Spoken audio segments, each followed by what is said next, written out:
Suite de BFM Story, nous allons revenir sur ce qui s'est passé au lycée Sévigné de Tourcoing. Une élève majeure qui s'est retrouvée en garde à vue après une altercation. Elles en sont venues aux mains avec sa professeure qui lui a demandé de retirer son voile.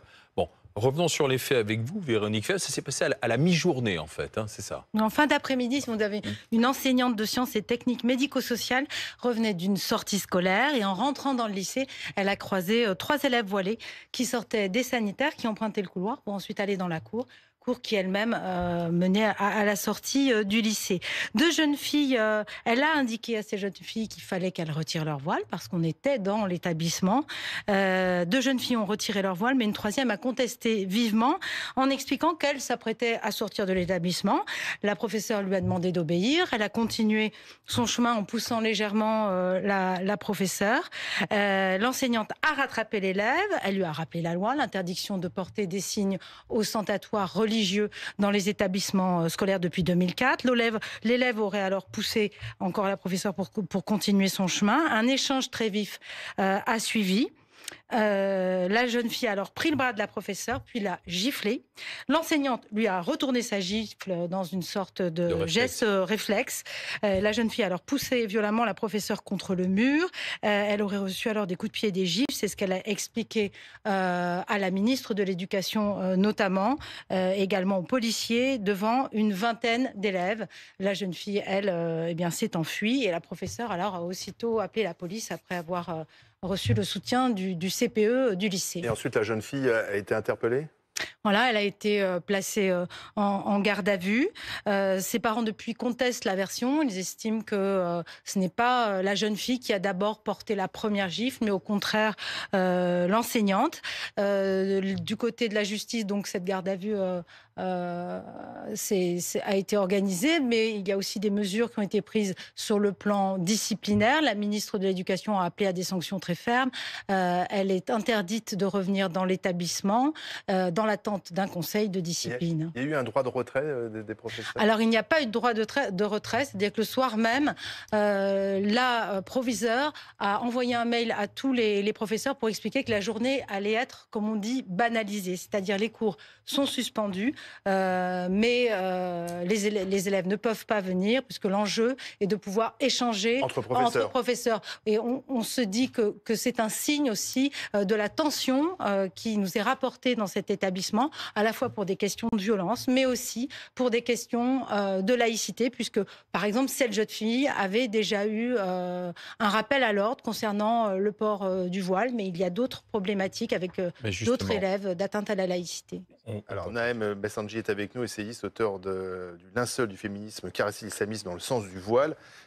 C'est un fait isolé, selon vous, ou est-ce que ça montre qu'il y a encore beaucoup de tensions lorsqu'on veut faire appliquer l'interdiction du port de signes ostentatoires? Alors d'abord, il faut rappeler brièvement le contexte pour que les gens comprennent. Le voile n'est pas d'abord une question de laïcité. C'est un rapport de sexisme, de rapport entre les hommes et les femmes. Le voile, c'est la séparation des femmes qui sont considérées comme des objets sexuels tentateurs, des hommes qui seraient considérés comme des animaux incapables de se contrôler. Donc on protège l'homme de la tentation, et parce que l'homme est protégé, la femme sera protégée en retour. C'est du patriarcat. On emballe ce patriarcat dans un semblant religieux. Parce que quand on est croyant, qui oserait s'opposer à son Dieu? Pour convaincre notamment les récalcitrantes, mais aussi pour convaincre la société que, bon, le sexisme, le patriarcat, ok, mais c'est d'abord religieux, donc question de laïcité. Donc on aménage le patriarcat et le sexisme dans des endroits où la laïcité le permet, où la laïcité l'interdit. La loi de 2004, donc, se positionne sur la laïcité, sur les signes ostensibles, pas sur les signes ostentatoires. Ouais. Mais elle a 20 ans, cette voilà. loi. En fait, ce qui se passe, c'est que sur les réseaux sociaux, notamment, pas que, mais sur les réseaux sociaux, la plus grande mosquée, c'est TikTok, c'est Facebook, c'est Instagram. Vous avez des prédicateurs, dans toutes les langues ici, en francophone, qui expliquent que la femme musulmane doit se voiler. Ils ont un concept marketing qui est très fort, c'est le terme pudeur. Donc c'est un concept patriarcal qui dicte aux femmes comment elles doivent bien s'habiller, d'où le voile, et qui ne peut pas se retirer en face de la présence d'hommes qui ne sont pas de leur famille. Donc des jeunes filles sont influencées par ces prédicateurs sur TikTok. Oui, on transforme ça en identité, en fierté identitaire. Ce côté avilissant, on le transforme en fierté identitaire, et on considère, ces prédicateurs disent que ces femmes-là, les femmes musulmanes voilées, sont le porte-étendard de ce qu'ils considèrent être leur religion. Le voile étant l'étendard. Il faut le porter de façon fière, parce que cette vie ici-bas n'est que provisoire. La vie éternelle, c'est le plus important. Et donc, elles se considèrent comme des porte-étendards et aussi une forme de distinction entre les filles qui se respectent et pudiques, qui seraient les femmes musulmanes voilées, et toutes les autres femmes et les filles qui, elles, ne seraient pas suffisamment pudiques. Donc une pression sur celles qui ne mettent pas le voile. C'est ça, c'est tellement imprégné qu'il y a cette volonté de l'imposer partout, et notamment pour des adolescentes, des jeunes femmes qui sont en construction sur le plan citoyen, veulent être très intransigeantes, y compris là où la loi l'interdit, pour être soi-disant rebelles. Et la stratégie qui est adoptée, une des stratégies, c'est d'essayer de mettre le voile juste avant de sortir dans la cour, parce que c'est ce qu'on a nommé la stratégie des petits pas. Une fois qu'on a réussi à grappiller ces quelques mètres au sein de l'établissement et que ce sera accepté, on pourra continuer. Donc la professeure a eu raison plus. De dire à cette jeune fille qui s'apprêtait à quitter l'établissement, non, tu es encore au sein de l'établissement, tu dois garder ton voile. Elle respectait le cadre de la loi, c'est l'enseignante. Notamment, elle respecte le cadre de la loi, mais c'est aussi un principe éducatif de rappeler la loi, et que la loi a ses limites et il ne faut pas les dépasser. Mais c'est aussi justement pour empêcher que cette stratégie des petits pas soit en expansion. Et enfin, le soutien, je terminerai par les soutiens des autres élèves, c'est que l'islamisme politique a cette capacité à transformer son idéologie totalitaire en victime. Donc, si on ne cède pas à leur demande de privilèges et à leur avancée, on considère cela comme une attaque, une discrimination. L'enseignante peut être menacée. Malheureusement, les enseignants en France sont morts. Ils sont morts à cause de cette idéologie-là. Et il faut rappeler que le voile, pas les femmes voilées, le voile, le concept du voilement, notamment produit par les islamistes, c'est cette valeur identitaire qui est leur porte-étendard pour faire avancer leur idéologie, notamment à l'école. Oui, tout à fait. Je démontre dans mon livre que ce n'est pas forcément une prescription religieuse dans le Coran, c'est beaucoup plus complexe que ça. Mais cette volonté de transgresser la loi, c'est encore une fois parce que cette loi est présentée comme opprimant.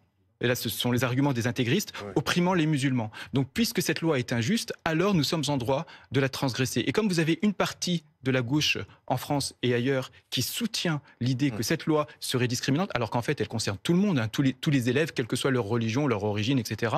Mais comme ce sont les intégristes religieux qui mènent le plus grand nombre d'offensives, ils présentent cela comme une discrimination envers tous les musulmans. Les musulmans, dans leur ensemble, sont utilisés comme bouclier politique par l'islamisme. Donc, toute opposition à leur radicalité est considérée comme une discrimination envers l'ensemble des musulmans. Et ces jeunes filles-là en sont l'exemple le plus parfait, puisqu'elles sont considérées comme des pions par les prédicateurs. Quelque part, elles ne se rendent pas compte, mais elles sont des outils. Et elles participent à ça. Et les clashs qui se produisent aujourd'hui et qui sont médiatisés contribuent aussi à la victimisation de leur idéologie à travers l'ensemble des musulmans. D'où la solidarité de beaucoup d'élèves. Laurent Rigaud. La différence avec les pays anglo-saxons, c'est que dans les pays anglo-saxons... On voit les séries Netflix, on voit plein de séries Netflix avec des jeunes filles qui vont à l'école, voilées, etc. Des séries qui cartonnent dans le monde entier. Oui, mais parce que ce modèle anglo-saxon considère qu'on fait partie de communautés différentes, et que finalement on est naturellement assigné à ces communautés et on ne peut pas en sortir. Nous, en France, on considère qu'on a un modèle universaliste et que chacun peut choisir la communauté ou le groupe auquel il veut appartenir. Que la seule communauté qu'on reconnaît, c'est la communauté nationale. L'école a aussi pour principe de transmettre cette idée-là. Et je ne sais plus qui, mais cette personne me pardonnera, dit que l'école permet une respiration laïque. Donc l'école, on s'affranchit de tous les signes de religion, on laisse à l'extérieur tout ce qui est religion, opinion politique, etc., parce qu'on apprend à se construire en tant que citoyen. Une fois qu'on est adulte, à ce moment-là, on aura les outils nécessaires pour exercer son esprit critique et pouvoir faire de véritables choix. Quand on enferme les gens dans une identité, en plus ici, dans une interprétation radicale d'une religion, l'idée, c'est aussi les prédicateurs qui le disent, c'est d'empêcher qu'elles se rebellent plus tard. Je les cite mot pour mot. De les empêcher qu'elles se rebellent plus tard. Mais il faut qu'elles puissent se rebeller. Et en se rébellant, elles pourront choisir de porter le voile ou de ne pas le porter. Mais ça, c'est l'école laïque qui peut leur permettre d'avoir ce choix. Merci de ces explications, de ces précisions.